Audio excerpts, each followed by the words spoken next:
بسم اللہ الرحمن الرحیم۔ السلام علیکم ناظرین، میں ہوں رانا عمران اور آپ دیکھ رہے ہیں ہسٹری اینڈ سٹوری چینل۔ پیارے دوستو، خاتم الانبیاء رحمت للعالمین سید عالم نور مجسم حضرت محمد مصطفیٰ صلی اللہ علیہ وآلہ وسلم نے اپنی 63 سالہ حیات طیبہ میں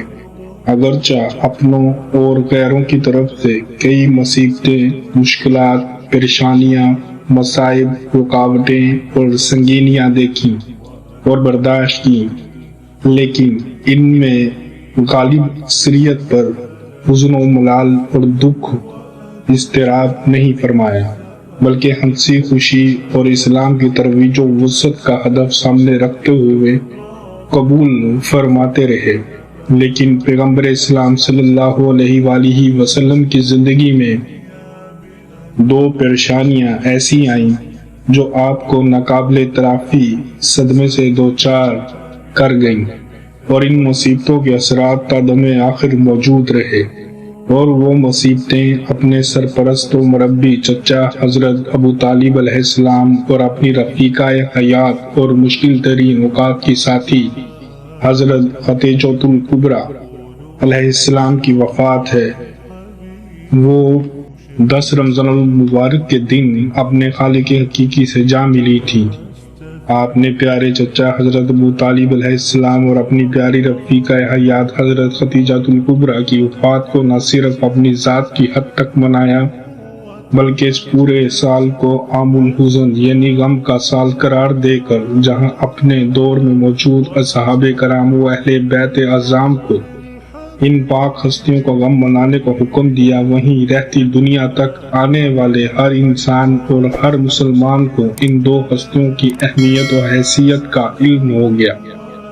اور پتہ چل گیا کہ آقا علیہ السلام کے نزدیک ان دو ہستیوں کی قدر و منزلت روز روشن کی طرح آشکار و واضح ہے۔ سید الخدیجۃ کے بارے میں یہ تاریخی حقیقت بالکل سچ اور برحق ہے کہ آپ مالی حوالے سے عرب میں اس قدر مضبوط و مستحکم تھی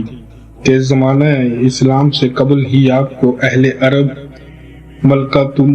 عرب یعنی عرب کی ملکہ اور مالکہ کے لقب سے یاد کرتے تھے۔ عرب کی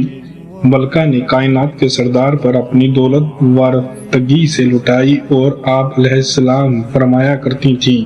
کہ کاش میرے پاس اور دولت ہوتی تو میں اسلام اور بانی اسلام پر لٹاتی رہتی تاکہ اسلام زیادہ سے زیادہ پھیلے۔ جناب خدیجہ نے جب حضور اکرم صلی اللہ علیہ وآلہ وسلم کو اپنا شریک حیات چن لیا تو اہل عرب اور حاسدین اس گھرانے کے خلاف ہو گئے، یہاں تک کہ حضور صلی اللہ علیہ وآلہ وسلم کا اس شدت سے اقتصادی بائیکاٹ کیا کہ حضرت ابو طالب علیہ السلام اور ان کا گھرانہ یعنی سرور کائنات اور سیدہ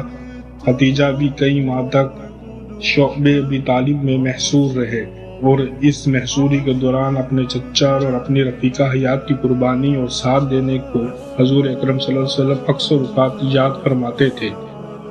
یہ حقیقت بھی تاریخ کا حصہ ہے کہ نزول وحی کے سب سے پہلے مرحلے سے لے کر آخری سانس تک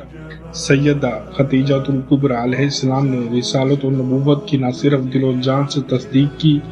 بلکہ اس کی نشر و اشاعت اور توثیق کے لیے ہر مرحلے پر ساتھ دیا۔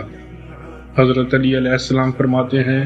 کہ اللہ کی طرف سے جب نماز کا حکم ہوا تو قبلہ اول یعنی بیت المقدس کی طرف منہ کر کے حضور اکرم صلی اللہ علیہ وسلم اپنے گھر میں ہی نماز پڑھاتے تھے، جبکہ میں یعنی علی اور سیدہ خدیجۃ الکبریٰ پہلے مقتدی ہوا کرتے تھے۔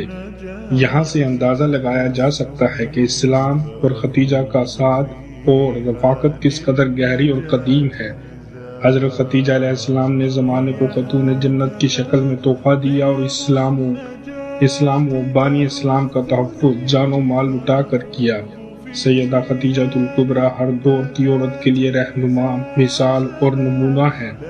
گھر کے اندر رہنے والی خاتون ہو یا گھر سے باہر امور انجام دینے والی خاتون ہو، ہر کسی کو بی بی علیہ السلام کی سیرت سے رہنمائی ملے گی انشاءاللہ۔ اس کے ساتھ ہی ہماری پوری ٹیم کو اجازت دیجیے۔ اگر آپ چینل پر نئے ہیں تو چینل کو سبسکرائب کر دیں اور بیل آئیکن کو پریس کر دیں۔ دوسری اور دلچسپ ویڈیو اور معلومات کے ساتھ آپ سے دوبارہ ملاقات ہوگی۔ اللہ حافظ۔